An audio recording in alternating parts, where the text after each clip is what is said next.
Hola, bienvenidas, bienvenidas y bienvenidos a esta nueva ayudantía. Mi nombre es Jesús Arévalo. Esta es la tercera ayudantía de salud mental, corresponde a trastornos ansiosos, la cual dividí en dos ayudantías, ya que es un tema extenso y que trataré de abordar la mayor cantidad de patologías. Voy a ocultar la cámara y empezamos con la ayudantía. A modo de introducción, los trastornos ansiosos son los más prevalentes en la población general, particularmente mujeres sin el nivel socioeconómico alto. Tienen una edad de inicio muy temprana en algunos casos y tienen una alta cronicidad y recurrencia. Causan discapacidad funcional importante y tienen un alto costo económico y social, además de tener una alta comorbilidad, particularmente con la depresión, la cual al ser comórbida agrava el cuadro depresivo. En primer lugar, vamos a ver la ansiedad motivada, pero desproporcionada, es decir, que tiene un motivo por el cual se genera, pero la reacción de angustia o de ansiedad es extremadamente exagerada en comparación con la causa. Esta puede ser a animales o cosas, como las fobias específicas, una ansiedad a la devaluación social o a los contextos sociales, como la fobia social o ansiedad social, y una ansiedad a la desprotección o a sentirse desprotegido en un ambiente en el que el paciente se siente mal, que vendría siendo la agorafobia. En cuanto a la ansiedad inmotivada, es decir, que no tiene ningún gatillante, está la ansiedad que es episódica y paroxística, como en el trastorno de pánico, y aquella que es persistente y flotante, como en el trastorno de ansiedad generalizada. En primer lugar, vamos a analizar la fobia específica, la cual se caracteriza por un miedo o ansiedad marcado sobre un objeto o situación específica, la cual se puede dividir en 5 especificadores de acuerdo al estímulo fóbico que la causa. La primera de ellas es animal, por ejemplo, araña, insectos, perro, etc. Al entorno natural, por ejemplo, las alturas, las tormentas, al agua, al mar, etc. Un miedo a una lesión por inyección de sangre. Esto es, por ejemplo, tener miedo a las agujas, a los procedimientos médicos invasivos, a las cirugías en general. Un miedo situacional, que vendría a ser, por ejemplo, los aviones, ascensores, lugares cerrados, entre otros. Y otros que podría ser cualquier otra situación, por ejemplo, tener miedo a asfixiarse, a vomitar, a los sonidos muy fuertes, a personajes disfrazados, un miedo a los payasos, entre otros miedos comunes.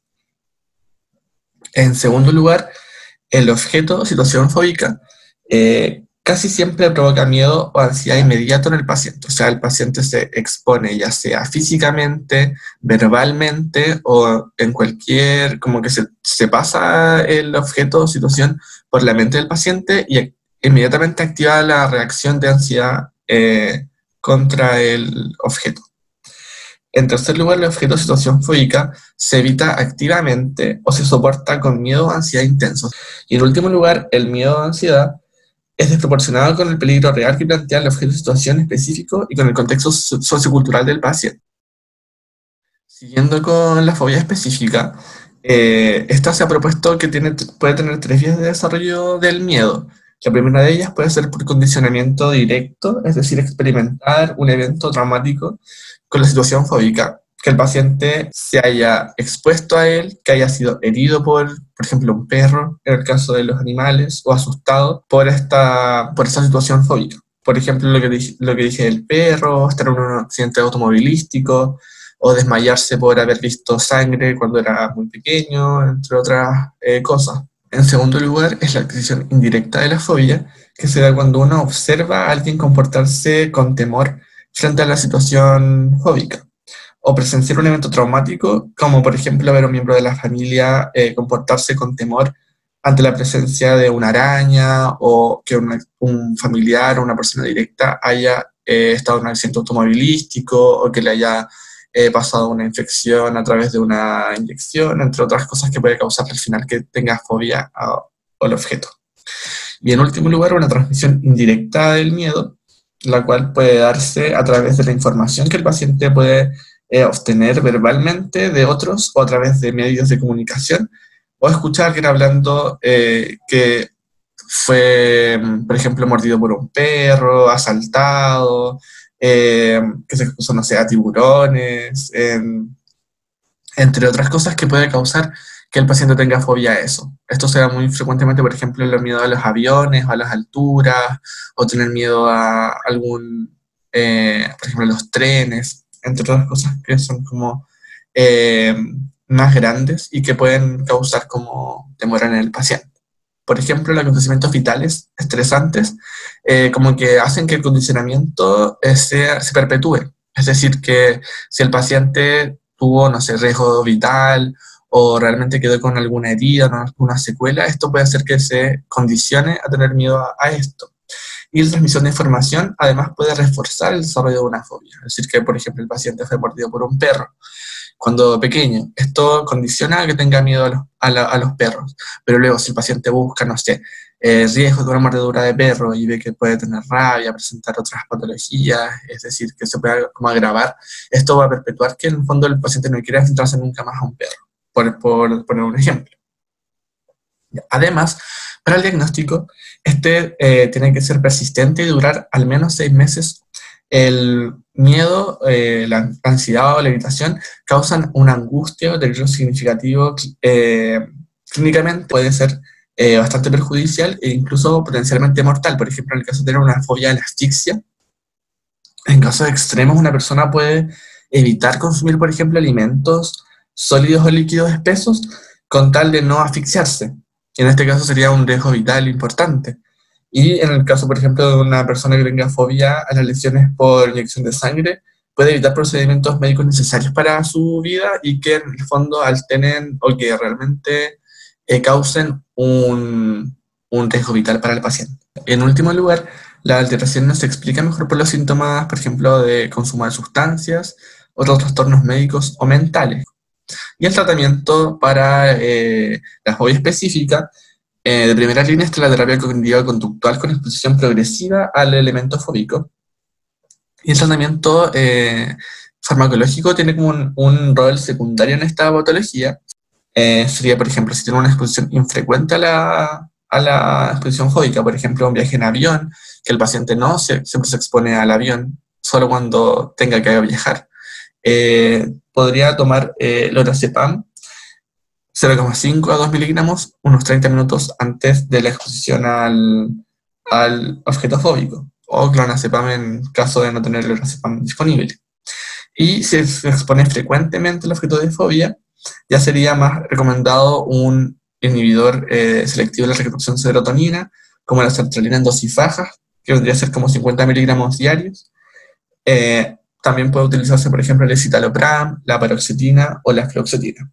Y ese tratamiento se da de 6 a 12 meses. Entonces el paciente, no sé, si tiene un miedo a los perros, que es por ejemplo, que en su pasaje hayan perros y que esa persona le tenga miedo a los perros, es una exposición frecuente al objeto fóbico y el paciente puede tomar estos antidepresivos para, en el fondo, ayudarlo a superar la fobia. Lo ideal sería que se fuera acompañado con terapia cognitivo-conductual, pero si el paciente en el fondo no puede acceder a ello, sería la otra opción utilizar este tipo de fármacos. En segundo lugar vamos a ver la fobia social, la cual se caracteriza por un miedo o ansiedad marcado sobre una o más situaciones en las que el individuo está expuesto a un posible escrutinio por parte de otros. Los ejemplos son tener una conversación, conocer a gente desconocida, ser observado por alguien, por ejemplo, haciendo alguna actividad como comer, beber, cocinar, hacer otras actividades frente a alguien y actuar frente a otros, por ejemplo, dar un discurso. Entonces, una o más de estas situaciones causan en el individuo miedo o ansiedad muy marcado. Además, el individuo tiene temor a que pueda actuar de una forma que muestre estos síntomas de ansiedad.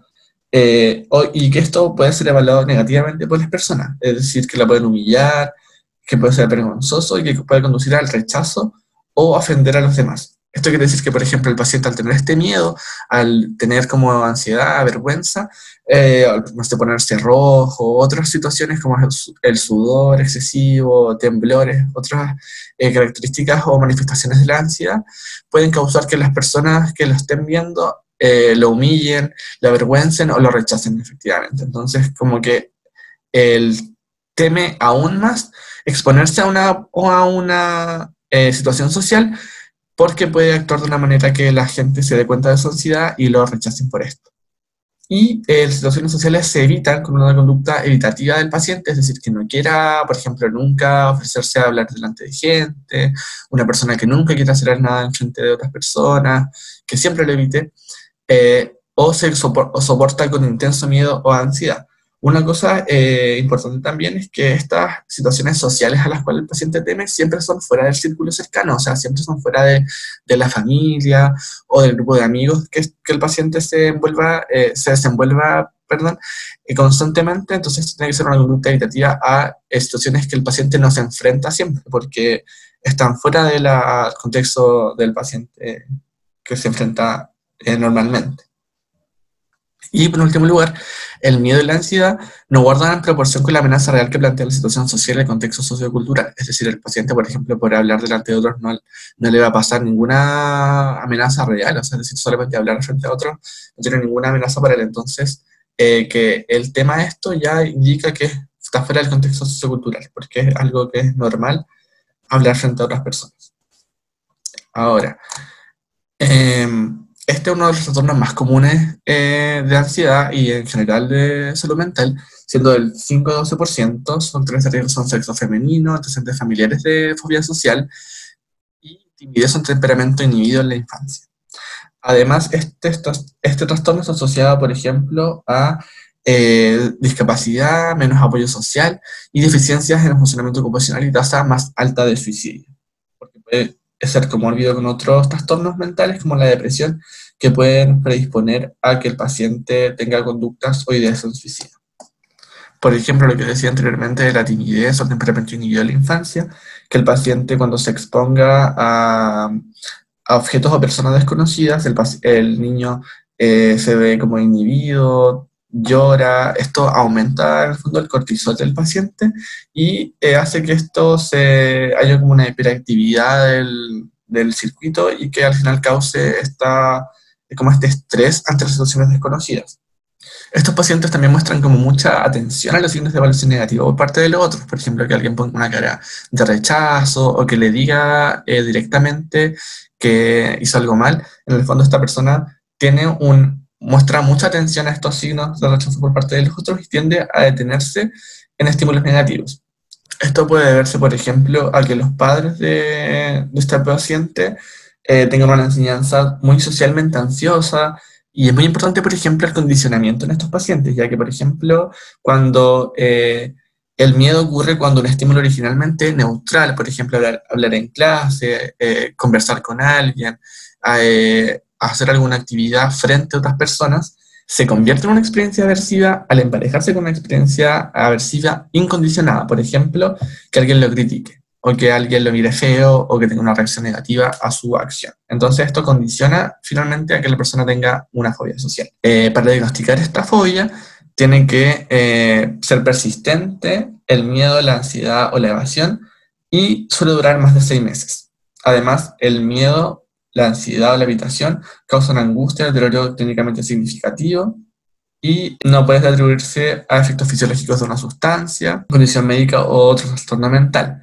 Lo último que voy a decir es importante, ya que, por ejemplo, si el paciente tiene otra condición médica, como la enfermedad de Parkinson, que tenga, no sé, temblores y que lo puedan ver, que tenga, no sé, como una desfiguración por quemaduras o lesiones, que tengan como algo físico, los síntomas tienen que ser claramente no relacionados con esto o excesivamente, ya que el paciente no se quiera exponer a ninguna situación social por lo mismo. El tratamiento de esto, cuando la fobia social es no generalizada, es decir, que tenga como cosas específicas, como por ejemplo hablar frente a personas, dar un discurso, y esto es episódico, el paciente solamente lo va a tener que hacer una vez, puede tomar clonazepam de 0,25 a 1 miligramo o lorazepam de 0,5 a 2 miligramos y propanolol de 20 a 60 miligramos 30 minutos antes de la exposición fóbica. Y cuando esto es regular, es decir, una persona que tenga fobia social y que tenga que siempre hablar frente a personas, que tenga que siempre hacer cosas que le dan fobia, tiene que hacer una psicoterapia cognitivo-conductual de exposición y prevención de respuesta. Y en el caso de que la fobia social sea generalizada, es decir, que tenga muchos eventos de la vida que le causen fobia, Tiene que tener lo mismo de la psicoterapia cognitiva conductual y se puede adicionar paroxetina de 20 a 60 miligramos diarios y en casos muy severos que causen mucha deterioro clínicamente significativo, se puede adicionar clonazepam de 0,5 a 4 miligramos diarios para disminuir los niveles de ansiedad. Ahora voy a presentar un caso clínico de una mujer de 36 años que hace un año realizándose en su patio notó una puntada fuerte en el pecho, dificultad para respirar, palpitaciones, sudoración, temblor, mareo y miedo a morir de un infarto. Ella fue llevada a urgencias por su hijo y se le realizó un electrocardiograma que reveló una taquicardia sinusal. Desde entonces ha repetido crisis similares y, después de las primeras crisis, la paciente teme lejos de su casa, solo se le sigue su teléfono celular y evita lugares aglomerados. Con estos datos, el diagnóstico más probable corresponde a... La agorafobia se define como el miedo, ansiedad o evitación en situaciones en las cuales puede no haber ayuda disponible o en las situaciones que puede ser difícil abandonar la situación en caso de desarrollar síntomas de pánico o otros síntomas incapacitantes o vergonzosos. En un inicio se consideraba como una complicación del trastorno de pánico en el que el individuo evitaba las situaciones por temor a desarrollar un ataque de pánico, que sería como miedo al miedo.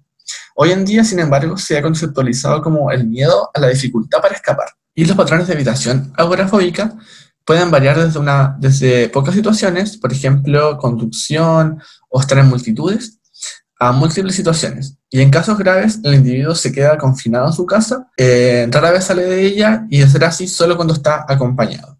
La agorafobia puede ocurrir sola o al mismo tiempo del trastorno de pánico. Se asocia con un deterioro significativo del funcionamiento, un grado mayor de discapacidad y de desempleo al asociarse con trastorno de pánico. Y la agorafobia, en ausencia de trastorno de pánico, se asocia, por ejemplo, a otros tipos de miedos, que serían como el miedo a tener una enfermedad, una preocupación corporal, miedo a quedar atrapado o incapaz de hacer algo frente a una limitación física, por ejemplo, inestabilidad postural en un individuo con episodios previos de vértigo, una baja autoeficacia, pacientes que creen que no pueden manejar una situación temida, entre otras situaciones. Entonces, cuando no se asocia el trastorno de pánico, que vendría a ser cuando el paciente tiene miedo a presentar un ataque de pánico, vendría a ser estos tipos de miedo que acabo de mencionar.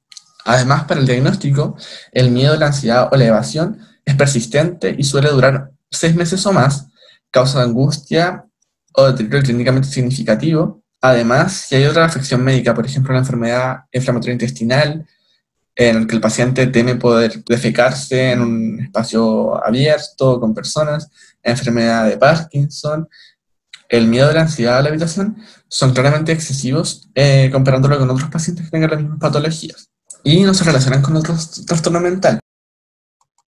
Entonces, para diagnosticarlo, el paciente tiene que tener miedo o ansiedad marcado sobre 2 o más de las siguientes situaciones, que son usar transporte público, por ejemplo, automóvil, autobús, tren, estar en espacios abiertos, por ejemplo, estacionamientos, mercados, puentes, estar en lugares cerrados, por ejemplo, tiendas, teatros, cines, hacer una cola o estar entre una multitud, o estar solo fuera de la casa. Además, el individuo teme o evita situaciones debido a que los pensamientos de los que escapa pueden ser difíciles o que no haya ayuda disponible en caso de desarrollar síntomas parecidos al pánico u otros síntomas incapacitantes o vergonzosos. Las situaciones agorafóbicas se evitan activamente, requieren la presencia de un acompañante, que es un agente contrafóbico, o se soportan con miedo o ansiedad intensos.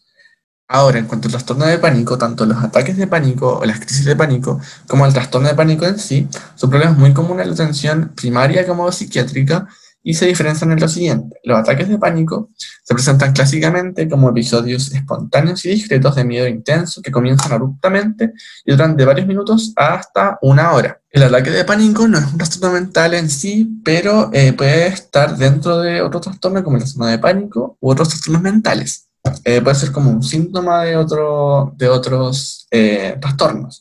Mientras que el trastorno de pánico, los pacientes experimentan ataques de pánico recurrentes y al menos un mes de preocupación por futuros ataques o consecuencias de los mismos o un cambio desadaptativo significativo en el comportamiento relacionado con los ataques, como la evitación de las circunstancias que puedan precipitar un ataque de pánico. El ataque de pánico se define como una oleada abrupta de miedo intenso o malestar intenso que alcanza un pic en minutos y durante el cual ocurren 4 o más de los siguientes síntomas, que son palpitaciones, latidos cardíacos fuertes, frecuencia cardíaca acelerada, transpiración, temblores, sensación de dificultad para respirar o asfixia, dolor o malestar en el pecho, náuseas o malestar abdominal, sentirse mareado, inestable o desmayarse, escalofríos, sensaciones de calor, parestesia, como un entumecimiento u hormigueos, desrealización, que es un sentimiento de irrealidad, o despersonalización, que vendría a ser estar desapegado de uno mismo, miedo a perder el control o volverse loco, o miedo a morir.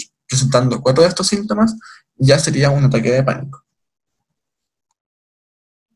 Y el trastorno de pánico se define o se diagnostica cuando el paciente presenta ataques de pánico inesperados recurrentes, al menos uno de los cuales se siguió por un mes o más de algunos de estos síntomas, como son la preocupación persistente por ataques de pánico adicionales o sus consecuencias, por ejemplo, perder el control, sufrir un ataque cardíaco, volverse loco, o un cambio desadaptativo significativo en el comportamiento relacionado con los ataques, por ejemplo, comportamientos diseñados para evitar ataques de pánico, como evitar el ejercicio o situaciones desconocidas. Y por lo general se considera que los ataques de pánico son recurrentes cuando presenta el paciente 4 o más durante un mes. Entonces, luego de alguno de estos episodios, debe presentar uno de los síntomas que describí anteriormente y no se debe atribuir a ninguna otra afección médica o mental. Entonces, acá vemos en el gráfico como luego de una crisis de pánico mayor, que vendría a ser la primera que ocurrió, el paciente empieza a generar ansiedad anticipatoria, es decir, preocupación persistente de presentar un ataque de pánico o sus consecuencias, que vendría a ser uno de los síntomas que dije anteriormente. Luego presenta otro ataque de pánico, una crisis de pánico mayor, y luego de esta empieza a presentar conductas evitativas, que vendría a ser todo lo moradito. Y estas son un cambio desadaptativo significativo en el comportamiento relacionado a los ataques. Y luego de presentar esto, comenzó a presentar crisis de pánico menores y presentó otro pic aquí, con lo que aumentó un poco la ansiedad anticipatoria y las conductas de evitación son más frecuentes. Entonces, aquí se puede como ver la evolución de un trastorno de pánico y cómo podemos un poco diferenciar los síntomas y diagnosticarle finalmente. Ahora, volviendo al caso que revisamos anteriormente, la mujer de 36 años, que hace un año realizándose en su patio, notó una puntada fuerte en el pecho, dificultad para respirar, palpitaciones, sudoración, temblor, mareo y miedo a morir de un infarto. Ya, todos estos síntomas nos hacen pensar inmediatamente en un ataque de pánico, porque, como lo vimos en unas diapositivas anteriores, deben haber al menos 4 de 13 síntomas y en la paciente aquí presenta muchos de ellos, lo cual vendría ya a ser un ataque de pánico. En este caso, ella fue llevada a la urgencia y se realizó un electrocardiograma que tenía taquicardia sinusal. Y desde entonces se repetían crisis similares, es decir, que ha presentado más ataques de pánico, lo cual podría hacernos pensar en un ya trastorno del pánico porque lo ha presentado en varias ocasiones. Entonces aquí podríamos pensar que es un trastorno de pánico por sí solo. Pero, después de las primeras crisis, la paciente teme lejos de su casa, solo sale si lleva su teléfono celular y evita lugares aglomerados. Entonces esto como que quizás nos aleja un poco de que sea un trastorno de pánico por sí solo, porque la paciente ya tiene sí conductas evitativas, pero no se relacionan con cómo le partió su primer ataque de pánico.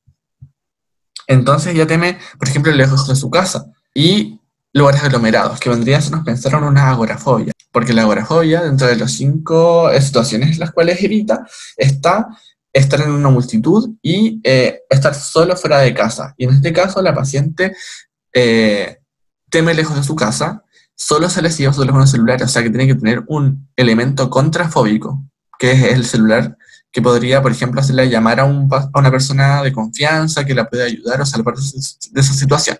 Entonces la paciente está presentando en este momento una agorafobia con un trastorno de pánico asociado.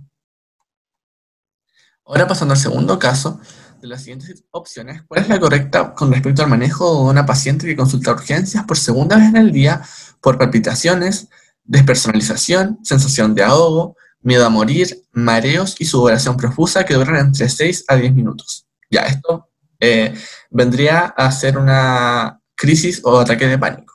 Pero ¿cómo lo tratamos? La agorafobia y el trastorno de pánico se tratan de la misma forma. El tratamiento como crónico o ya más mantención es una psicoterapia cognitivo-conductual y antidepresivos en dosis altas, que podría ser la fluoxetina, paroxetina, sertralina, citalopram o escitalopram, que son inhibidores selectivos de la recaptación de serotonina. Y en falta de respuesta ya a los anteriores, se puede utilizar la venlafaxina, la clomipramina, que es un tricíclico, o un IRMA. Las benzodiazepinas se reservan para casos severos o durante la espera del efecto antidepresivo, porque ya sabemos que los antidepresivos se demoran como aproximadamente 2 a 3 semanas en empezar a hacer efecto. Entonces, en este tiempo se puede utilizar clonazepam de 1 a 3 miligramos diarios o alprazolam de 0,5 a 2 miligramos al día. Y otros que se pueden utilizar podría ser el propanolol, antipsicóticos atípicos en dosis bajas. Y esto se mantiene por al menos un año luego de haber controlado los síntomas. O sea que el paciente, ya luego de haber controlado la agorafobia y el trastorno de pánico, se debe mantener por un año más luego de haber como estabilizado.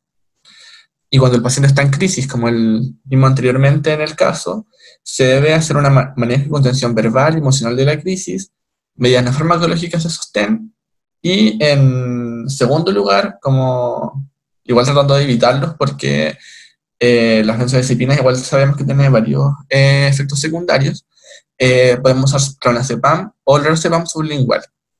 Pero lo ideal sería hacer un manejo emocional y verbal de la crisis. Entonces, volviendo al caso, las alternativas eran, cuando presente crisis psicomotora, procede a ejercer la contención física inmediata. Como primera medida debe intentarse la contención verbal y emocional. Si el paciente lo solicita, debe hospitalizarse. Se debe administrar aldol oral para controlar la despersonalización. Se debe administrar inmediatamente diazepam endovenoso. ¿Cuál vendría a ser la correcta? Bueno, en este caso, como lo vimos anteriormente, sería la primera medida, intentar la contención verbal y emocional. Esto es muy importante ya que pueden llegar muchos pacientes a la urgencia con crisis de pánico o personas que hayan tenido, por ejemplo, un episodio traumático o cualquier cosa. Nosotros tenemos que saber realizar como primer auxilios psicológicos también, que sería la contención verbal, emocional, dar un espacio para catarsis emocional, que el paciente se desahogue y que al final, finalmente, esto puede ayudar a que no se perpetúen estos tipos de trastornos. Ahora pasando al caso 3, hay un paciente de 24 años que vive solo, consulta en APS, pues desde el año pasado presenta tensión y preocupación permanente, dificultad para dormir, sentimiento de fragilidad, con palpitaciones y temblores durante las crisis. En las noches, sus constantes preocupaciones le dificultan conciliar el sueño, pues su abuelo tiene Parkinson y está asustado ante la posibilidad de tener un trastorno similar en base a sus síntomas. Con estos antecedentes, ¿cuál sería su diagnóstico? La ansiedad generalizada se caracteriza por una ansiedad y preocupación excesiva con expectativa aprensiva acerca de una serie de eventos o actividades como el desempeño laboral o escolar. Al individuo le resulta difícil controlar esta preocupación y además está asociada con 3 o más de los siguientes síntomas, que son inquietud o sensación de nerviosismo, una fatiga fácil, dificultad para concentrarse o la mente en blanco, irritabilidad, tensión muscular y alteración del sueño.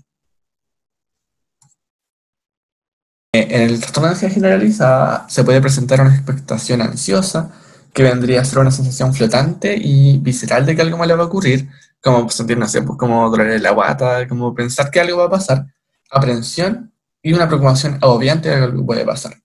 En segundo lugar, una hipervigilancia, que vendría a ser una atención central en las señales de peligro del entorno, y esto puede causar, por ejemplo, una irritabilidad del paciente, una pérdida de la concentración o insomnio al estar siempre pensando en señales de peligro. En tercer lugar, una hiperactivación autonómica, como síntomas cardiovasculares, respiratorios, gastrointestinales, sistema nervioso, de la piel, oftalmológicos o genitourinarios. Y en último lugar, una tensión motora con una hipertonicidad, contracturas, una inquietud psicomotora, espasmos diafragmáticos, es decir, una respiración suspirosa, dolores musculares, cefalea y calambres. Además, para el diagnóstico debe ocurrir la mayoría de los días, al menos durante 6 meses. Causa una angustia de deterioro significativo clínicamente y no se puede atribuir a efectos de una sustancia, condición médica o psiquiátrica. El tratamiento para el trastorno de ansiedad generalizada es una psicoterapia cognitiva conductual con relajación, que es una buena indicación para aquellos pacientes que no pueden quizás acceder a una psicoterapia, o como complemento de la misma, que puede ser con yoga, meditación, mindfulness, musicoterapia, entre otras cosas que el paciente le adecúen y le gusten hacer, que lo puedan relajar. Y en último lugar, como reservado para algunos pacientes que ya sean más graves quizás, una farmacoterapia con inhibidores selectivos de la reabsorción de serotonina, como son la paroxetina, de 20 a 60 miligramos al día, fluvoxamina de 100 a 300, y citalopram de 100 a 40. Y en caso de que el paciente no responda a esto, en segunda instancia, un inhibidor de la recaptación de serotonina y noradrenalina, como son la venlafaxina o la duloxetina. Y las benzodiazepinas son de uso restringido y pueden utilizarse durante las primeras semanas antes de que haga efecto el antidepresivo, que puede ser el prazolam o el clonazepam, durante las primeras semanas para después descontinuar. Y volviendo al paciente que vimos anteriormente, este paciente presentaba desde hace un año tensión y preocupación permanente, dificultad para dormir, sentimiento de fragilidad con palpitaciones y temblores durante las crisis. En las noches sus constantes preocupaciones le dificultan conciliar el sueño, pues su abuelo tiene Parkinson y está asustado ante la posibilidad de tener un trastorno similar en base a sus síntomas. O sea, el paciente piensa que porque el paciente presenta temblores, palpitaciones y todos estos síntomas anteriores, él puede tener Parkinson, pero él tiene 24 años, entonces esta preocupación vendría a ser un poco o bastante exagerada de acuerdo a los síntomas que presenta y el contexto del paciente. Como dijimos anteriormente, entre los síntomas que tiene que presentar el paciente, tiene inquietud y sensación de nerviosismo, tiene también una dificultad para conciliar el sueño, es decir, una alteración del sueño, y tiene tensión muscular y una preocupación permanente, es decir, el paciente tiene más de 3 síntomas de los de ansiedad generalizada. Entonces, él vendría a tener un trastorno de ansiedad generalizada, un paciente bastante joven, y que podemos tratar oportunamente. Ahora pasando a otro tipo de trastornos, de acuerdo a la manifestación de sus síntomas. Pero en este caso vamos a ver solamente el de abajito, que habla de una ansiedad que se manifiesta mediante conductas ritualizadas, como el trastorno obsesivo compulsivo, que vamos a ver a continuación.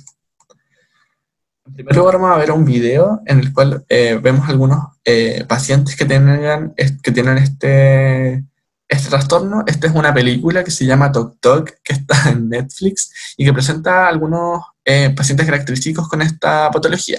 Igual es una comedia, entonces tiene algunas conductas exageradas, pero que vamos a ver igual para que sepamos.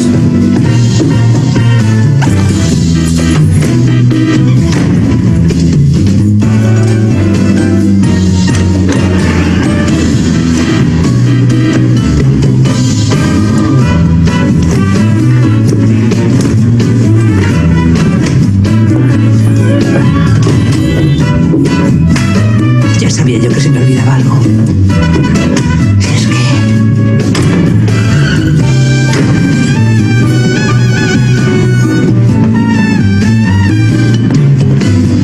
¿Las has cogido o no?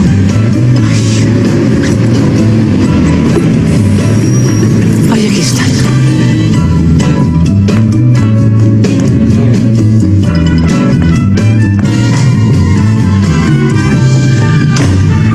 Ana María.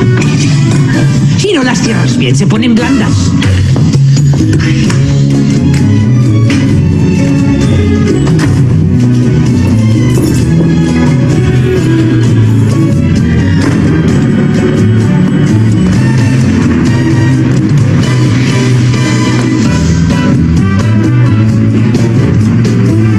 Se lo llevaron todo. Los ordenadores, la olla express, hasta una Epilady del año Catapum. ¿Y sabes por dónde entraron? Por la ventana.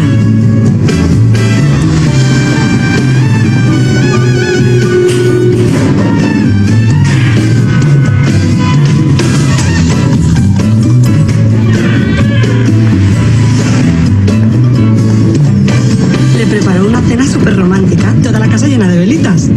Bebieron más de la cuenta y jijiji jajaja, se quedaron dormidos. 5 camiones de bomberos, 5.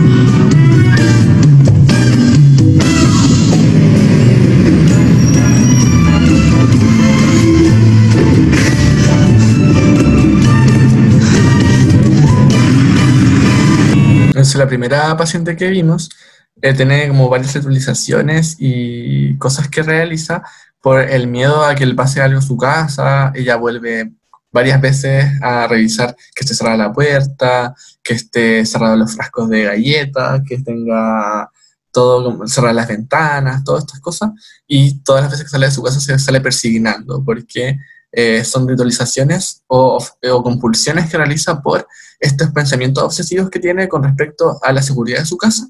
Ella tiene estas compulsiones que son como persignarse, revisar tantas veces estas cosas y todo lo que vimos ya en el video. Ahora no sabes lo que he leído yo esta mañana en el periódico.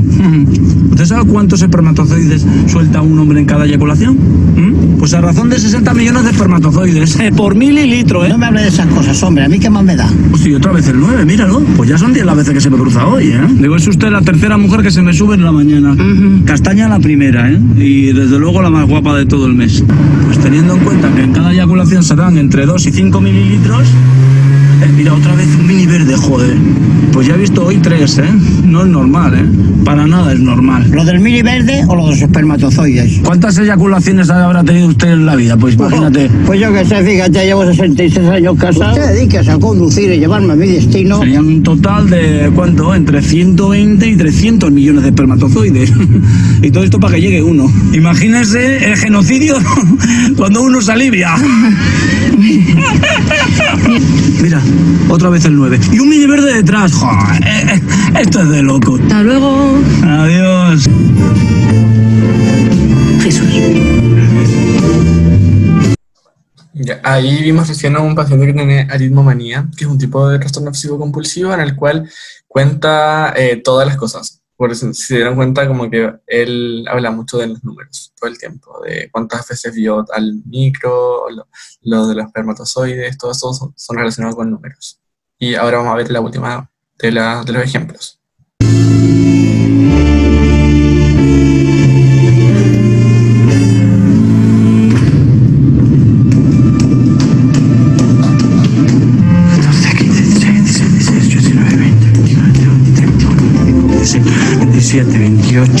Buenas tardes.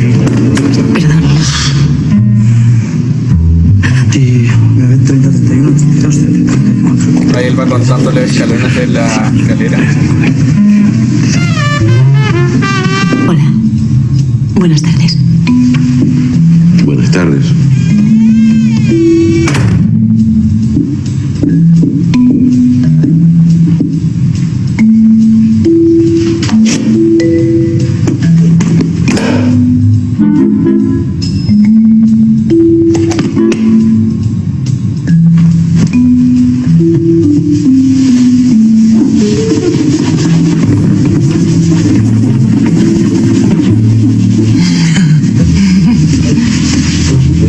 ¿Quién se habrá sentado aquí antes?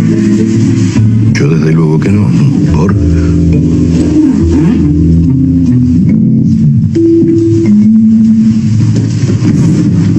Entonces ella tiene un trastorno obsesivo compulsivo en cuanto a la limpieza. Bueno, ahora vamos a ver otro caso que hizo un paciente de 24 años, consulta porque presenta pensamientos desagradables. Cada vez que escucha las palabras mal, malo y enfermedad, tiene la sensación de que algo terrible le va a pasar a él o a su familia. Para evitar esto, se persigna 3 veces y reza un Padre Nuestro. Sabe que esto no es normal, pero no puede evitarlo y le causa mucha angustia. No presenta alucinaciones y sabe que estas ideas son producidas por su mente. Teme estar volviéndose loco y en el último tiempo se ha sentido triste y desesperado. El diagnóstico más probable es el trastorno obsesivo compulsivo se caracteriza por la presencia de obsesiones, compulsiones o ambas, definiendo las obsesiones como pensamientos, impulsos o imágenes recurrentes y persistentes que se experimentan en algún momento durante la perturbación, como intrusivos y no deseados y que en la mayoría de los individuos causan ansiedad o angustia marcada. Esos son pensamientos, impulsos o imágenes, o sea, no es como lo que están haciendo, sino lo que están pensando. Entonces muchas veces podemos ver a un paciente que tenga un trastorno obsesivo compulsivo, vemos su compulsión, que vendría a ser lo que está haciendo, las repeticiones que hace, pero no sabemos cuál es su obsesión, que vendría a ser como el por qué lo está haciendo. Entonces la obsesión vendría a ser el por qué lo hace. Y el individuo intenta ignorar o suprimir tales pensamientos, impulsos, imágenes o neutralizarlos con algún pensamiento o acción, es decir, realizando una compulsión, que vendría a ser la manifestación o lo que vemos del trastorno. Y la compulsión se define como un comportamiento repetitivo, por ejemplo, lavarse las manos, ordenar, verificar, o actos mentales, como por ejemplo rezar, contar, repetir palabras en silencio, o lo del mismo de los números que hacía el paciente que vimos en el video, que el individuo se siente impulsado a realizar en respuesta a una obsesión o de acuerdo con reglas que él o ella cree que deben aplicarse de manera rígida para lograr una sensación de integridad. En el fondo realizan todas estas compulsiones para sentirse bien, como para calmar un poco los pensamientos obsesivos que tiene, realizan esta compulsión para de una forma sentirse mejor, sentirse íntegro. Ya, entonces estos comportamientos o actos mentales tienen como objetivo prevenir o reducir la ansiedad o angustia o prevenir algún evento o situación temida. Sin embargo, estos comportamientos o actos mentales no están conectados de manera realista con los que están diseñados para neutralizar o prevenir, o son claramente excesivos y finalmente no cumplen su función de calmar al paciente, sino que lo alteran aún más. Por ejemplo, si la paciente que vimos en el video tiene este pensamiento, esta obsesión con que todo está sucio, que puede contagiarse, contaminarse con algo, su compulsión va a ser siempre estar limpiando todas las cosas, pero al final esto va a causar un deterioro funcional significativo en su vida, porque va a estar siempre pensando en esto y va a estar siempre teniendo que limpiar las cosas, no va a poder hacer nada sin realizar una compulsión, como se vio en el video. Y estas obsesiones o compulsiones consumen mucho tiempo, por ejemplo, pueden tomar más de 1 hora al día, o causan angustia o deterioro clínicamente significativo en sus áreas sociales. Esto puede hacernos, por ejemplo, distinguir entre un pensamiento de trastorno obsesivo compulsivo con pensamientos o conductas que son comunes en la población en general. Por ejemplo, el chequear 2 veces la puerta que quedó cerrada sería como algo normal, entre comillas, entre las personas para ver si cerraron o no la puerta. Pero en el caso de que ya sea algo intrusivo, muy que consuma mucho tiempo en la persona, como en el caso del video, que la mujer estaba ya en la micro, se devolvía a su casa para revisar la puerta, para revisar la ventana, para revisar todas estas cosas, ya sería significativamente un deterioro clínico significativo y sería distinto a lo normal. Además, los síntomas, las ideas o actos que tienen estos pacientes son egodistónicos, es decir, que se viven como molestos, como insensatos o absurdos para el mismo paciente, y frecuentemente generan vergüenza para él, o sea, le da vergüenza realizar todas estas compulsiones, o sea, no se lo dicen a cualquiera. Además, se deben identificar las principales dimensiones de los síntomas, por ejemplo, la limpieza, la simetría o el daño. Esto nos puede proporcionar información útil para el tratamiento con la psicoterapia, y controlar los cambios en la gravedad del trastorno a lo largo del tiempo. O sea, para ver que si al principio la paciente se devolvía, no sé, 10 veces a la casa para revisar cómo estaba la puerta, luego del tratamiento quizás se vaya reduciendo levemente y pase de 5 a 3 a 2 hasta terminar eliminando esta compulsión. Entonces es importante detectar cuál es el trastorno, cuál es la compulsión del paciente, para así saber cómo va evolucionando clínicamente con el tratamiento. Volvemos a la pregunta, y el paciente que tenía 24 años tenía presenta pensamientos desagradables, y cada vez que escucha la palabra mal, malo y enfermedad, tiene la sensación de que algo terrible le va a pasar a él y a su familia. Esta es obsesión, lo que está en azul, que cada vez que escucha estas palabras piensa que algo malo va a pasar.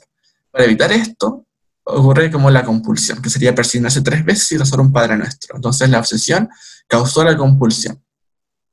Él sabe que esto no es normal, pero no puede evitarlo y le causa mucha angustia, es decir, es egodistónico.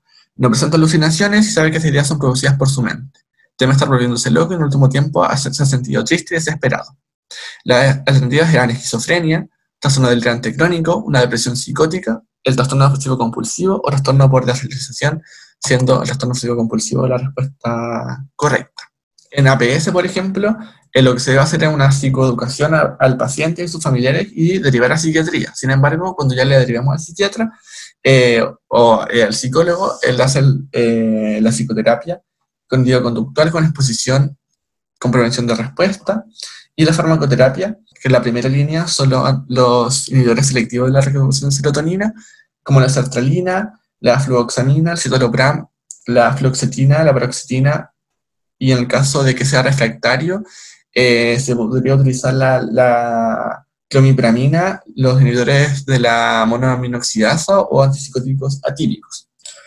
El tratamiento se realiza por 2 años una vez que se remiten los síntomas, es decir, que el paciente ya lo tratamos, el paciente remite los síntomas y luego de que ya estás estable, el tratamiento dura 2 años más. Entonces es un tratamiento largo. Estas son las referencias que utilicé, la mayoría son, o todas en verdad son de UpToDate, y esa sería la parte 1 de trastornos ansiosos. Entonces nos fuimos para la segunda parte.